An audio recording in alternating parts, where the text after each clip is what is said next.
Hey guys, so Clara Boswald and Death in Heaven, not the crappy finale, but like the actual person on Instagram who's a great account and you should follow her, and Clara Boswald too, both requested that I do the 11th hour, a review for that episode.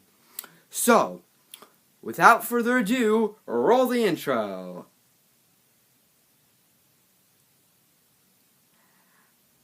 Roll the intro! We're supposed to be rolling it now! What?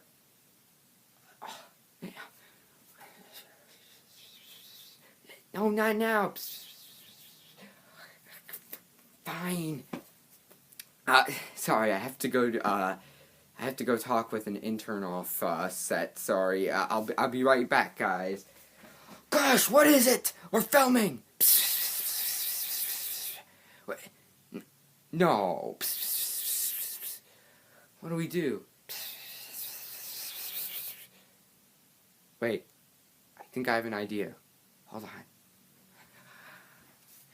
Hey guys, yeah, it seems that, yeah, we're having a few technical difficulties, but luckily I still have a few tricks up my sleeve.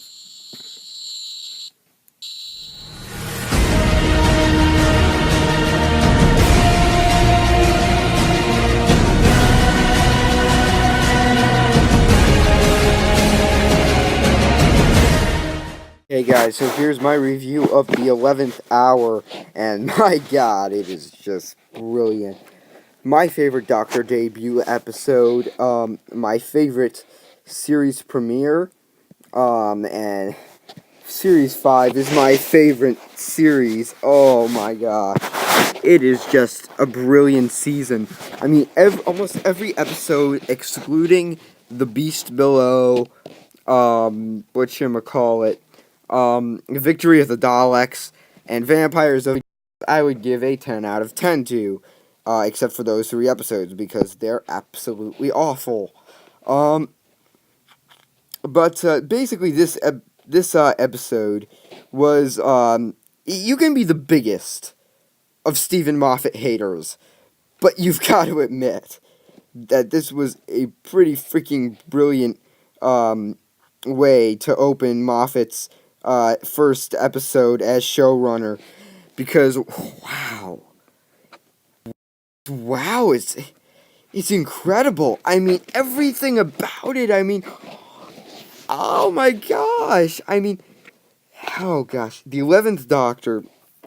This was the 11th Doctor's first episode, and it was also Stephen Moffat's first episode as showrunner.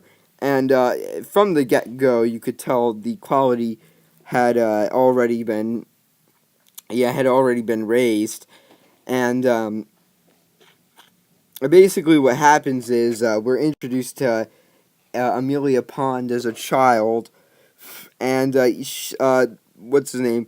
The Doctor finds her, and he says, "Oh, I'll be." And his TARDIS has crashed because if you remember when he was regenerating from the 10th Doctor into the 11th Doctor in the end of time, the regeneration energy destroyed part of his TARDIS, part of the inside of his TARDIS. So he basically, and also his sonic screwdriver got damaged too. It's also kind of, it ends up becoming really damaged towards the end, and ends up breaking. And so the Doctor says to Amelia Pond, "Oh, I'll be right back."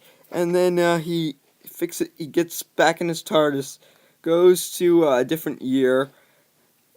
Thinks it's only been 3 minutes, but he accidentally, because TARDIS is malfunctioning, goes to 12 years in the future, and they find this one monster thingy-mabobby, and basically the Doctor it just goes uphill from there, because it's so exciting, it's fun, the plot paces itself really well. The pacing was just brilliant. A lot of episodes recently have been either too rushed or too slow. The pacing was just perfect here, and I really like that about it. And I love the scene where he goes up to the eye, and the giant eye, and says, "Oh yeah, Prisoner Zero, Prisoner Zero." That was the villain's name. So he goes up to Prisoner Zero and basically stands up to him. And also they had they had the doctor steal clothes from the hospital. Um, Kind of a reference to Spearhead from Space, which was John Pertwee's first episode, where he first stole clothes from a hospital. And just everything about this episode is just so freaking brilliant. Amy is brilliant. The Doctor's brilliant. This turned people's expectations about the 11th Doctor around immediately, because everybody thought that the 11th Doctor was gonna suck, and Matt Smith was gonna suck as the Doctor. And the reason people thought that was because after in the end of time, after David Tennant regenerated into Matt Smith, well, David Tennant's like getting all emotional. He's like, I don't want to go, and then all of a sudden he regenerates into Matt Smith, and Matt Smith just starts running around and kissing his legs and making a bunch of jokes, and everybody thought didn't like that. But here we just get to see, holy crap, Matt Smith did just brilliant. Just absolutely brilliant. And the 11th Doctor was well developed. Amy was perfectly developed in this episode. Rory was pretty... Well, we kind of got a tease of Rory in this episode. But actually, the Doctor just... and we get a brilliant new TARDIS design. One of my favorite TARDIS designs. And it's just brilliant. I mean, there's a lot of great things to say about it. One of my favorite parts of the entire episode was when where the Doctor stands up to Prisoner Zero, and they show a bunch of clips of the Doctor, his other lives, his other incarnations, and keep in mind, we hadn't gotten the 50th yet, we hadn't gotten Day of the Doctor, so that scene was just brilliant. Oh gosh. And it really made me believe that all these people, no matter how different the Doctor may be, he is always the same person. And I really like that. So the 11th hour gets, without doubt, a 10 out of 10. Brilliant, brilliant episode. Not my favorite episode of Series 5. My favorite episode was the finale, the Pandorica Opens, and the Big Bang. I think the Pandorica Opens was a little bit better than the Big Bang, but still, Big Bang was still brilliant. But, yeah, so this was just a brilliant start to a brilliant series.